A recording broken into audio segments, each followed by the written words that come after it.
स्वागत है आपका सिटी पोस्ट लाइव में। मैं हूं मुस्कान। आज की सबसे बड़ी खबर और सनसनीखेज खबर राजधानी पटना से आई है, जहां दिन दहाड़े अपराधियों ने राष्ट्रीय जनता दल यानी आरजेडी के नेता राजकुमार उर्फ आला राय को गोली मारकर हत्या कर दी है। इस वारदात ने एक बार फिर बिहार के कानून व्यवस्था और चुनावी माहौल पर बड़े सवाल खड़े कर दिए हैं।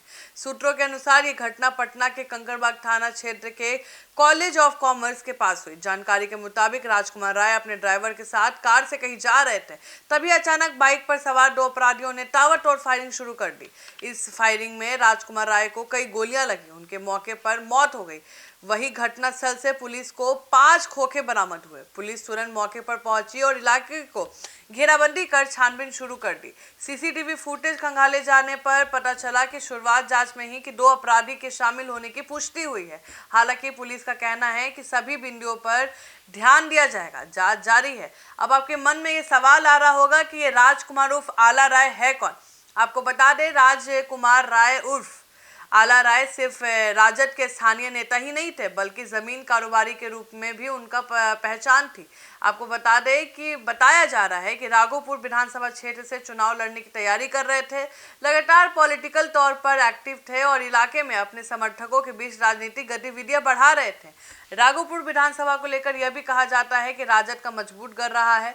ऐसे में राजकुमार राय की सक्रियता और चुनावी तैयारी राजनीतिक हलकों में चर्चाओं का विषय बनी हुई थी।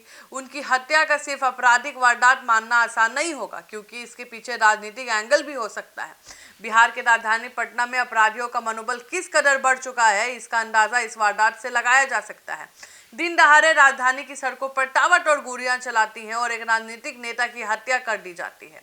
इससे पहले भी पटना में जमीन कारोबारियों और नेताओं पर हमला होते रहे हैं।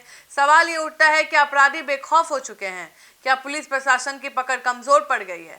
पटना सिटी एसपी ने मीडिया को कुछ जानकारी दी है और पहले आप वो बाइट सुने। जी, अभी कुछ टाइम पहले यहाँ पे राजेंद्र नगर टर्मिनल के सामने गली नंबर 17 में एक घटना हुई है, जहाँ पे एक व्यक्ति जिनका नाम बताया जा रहा है राजकुमार उर्फ आला राय, और ये राघोपुर वैशाली के रहने वाले, इनको गोली मारी गई थी। उसके उपरांत इनको इलाज के लिए ले जाया गया और इलाज के क्रम में इनकी मृत्यु हो गई है। इनके साथ इनका एक ड्राइवर भी था।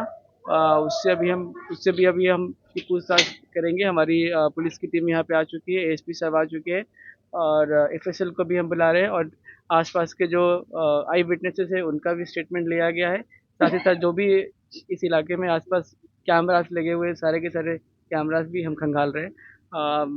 अभी कांड का अनुसंधान किया जा रहा है, बहुत जल्दी इसका उद्भेदन करके गिरफ्तारी की जाएगी। घटनास्थल से करीब 6 गोली एवं खोखा बरामद हुआ है, तो आई विटनेसेस के हिसाब से 5-6 गोली के आसपास चली है। प्रथम देख से क्या लगता था, राजनीति से भी जुड़े हुए थे और जमीन को भी कारोबार। अभी तक ऐसा निकल के तो आ रहा है कि ये पॉलिटिक्स में भी एक्टिव थे और लैंड की डीलिंग वगैरह में भी थे। हालांकि अभी हर एक पहलू पे हम जांच करेंगे, उसके बाद ही किसी भी नतीजे पे पहुंचेंगे। कितने अपराधी आए थे? जो भी यहाँ पे आई विटनेसेस है, जो कैमराज है, उसमें 2 अपराधकर्मी दिख रहे हैं। हालांकि और भी अपराधकर्मी लाइनर के रूप में हो सकते हैं, इस बात से इनकार नहीं किया जा सकता है। थाना के सर बगल की घटना? जी, यह आपका चित्रगुप्त नगर थाने में पड़ता है, और जैसे ही सूचना मिलने के साथ ही हमारी पुलिस की टीम यहाँ पे पहुँच गई है और त्वरित रूप से इस पर कार्रवाई की जा रही है। ठीक है।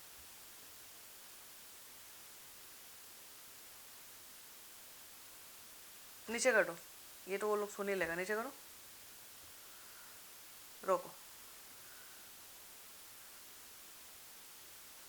तो हालांकि अभी तक हत्या के पीछे का कारण स्पष्ट सामने नहीं आया है, लेकिन शुरुआती जांच में बात साफ हो रही है कि अपराधियों ने पूरी साजिश और प्लानिंग के तहत यह वारदात को अंजाम दिया है। और राजकुमार राय की हत्या के बाद राजद खेमे में भी भारी आक्रोश है। पार्टी के नेता इसे राजधानी की बिगड़ती कानून व्यवस्था से जोड़कर देख रहे हैं। माना जा रहा है कि आने वाले विधानसभा चुनाव को ध्यान में रखते हुए इस हत्या के राजनीतिक मायने भी निकल जाएंगे।